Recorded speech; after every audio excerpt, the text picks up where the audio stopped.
Now the other thing that is probably good to run through whilst you're here, or whilst I'm here, is how do you get these files? So I can close that thing. So then we move over to Thingiverse. Now there are other 3D printing resources of free designs. So I've got a little profile here now. But basically you go to thingiverse.com and then you can search stuff, and people have put up their designs for free and you can download them. So what I would like to do is I'm going to make tonight, I'm going to put the printer on. I'm going to make one of these for you, David, as well. So this is because I've got the Revo Point Pop 2. It's a pretty expensive camera, so you can make this little cover that will protect it, which seems useful. So I've clicked on it. Usually when you go into the file, they can tell you a little bit about how they've set it up.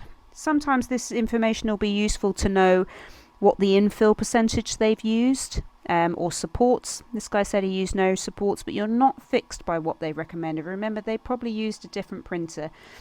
There we go, he's got a Sigma printer. I don't use that. And usually they tell you a little bit of information. You can sometimes go to the comments as well. If someone's made it before, they might give some help with it. This one's a bit more of a unusual one that people haven't made, but I like it. So what I'm going to do, you know, if you make a Thingiverse profile as well, which I would recommend, you can like them and keep them in your like selection. You can also tip the designer, which is nice. I don't know how that runs through, but you know, it's just a nice little thing. If you do really like their print, you can let them know. So then I click download files. It does this little thing. It is doing it in, there we go. So now we're in this bit. So I've got a folder with all my 3D prints. I click save in that file. It's downloading. I can see that it's done down there. So what I'm going to do is I'm going to come out of this, and I'm going to open up that file because it's in a zip file. So it's in here, and then I double click on it, so it unzips it, and there is the file in here. So usually they give some images of how it's put together. I usually just go back to the website for those images, and then you've got the file. Now sometimes people have several files in here.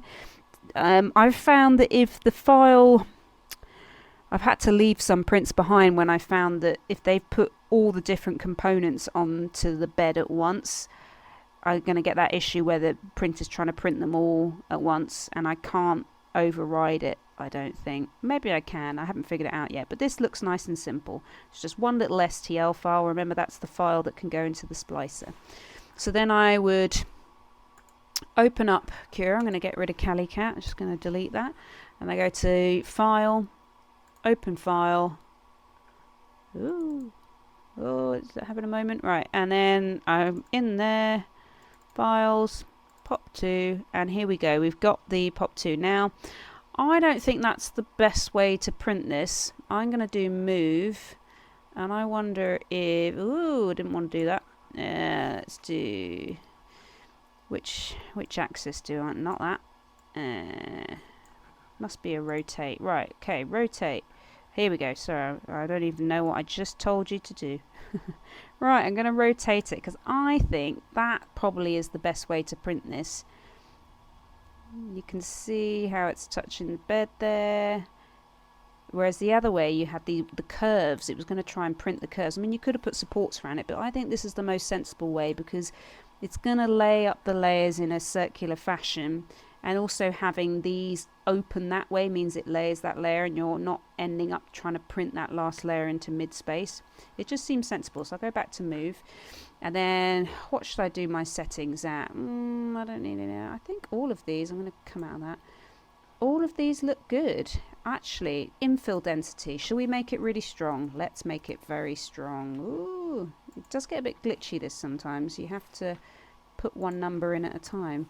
Right, and then I feel like lines is better for this rather than, well, maybe not. seems to want to go to lines, but let's do cubic. I like cubic. I'm going to put a brim, as you always do. I might decrease the brim count a bit.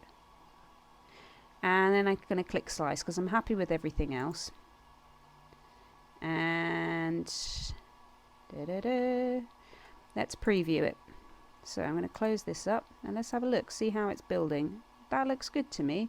As I say, I think I left supports on this, but it's not made any because it doesn't need any. Other than what it is doing is it's putting little supports in these holes actually. So what will happen is I'll pop those out and it just means that they're not printing in midair. So that's good. So it's going to take 5 hours and 19 minutes, 41 grams of filament, and it's going to be 13.62 meters. I think I'm going to have to change the filament to do that. I don't think I've got enough on that roll. But yeah, 41.6 grams. We can try it. Let's save it to the disk.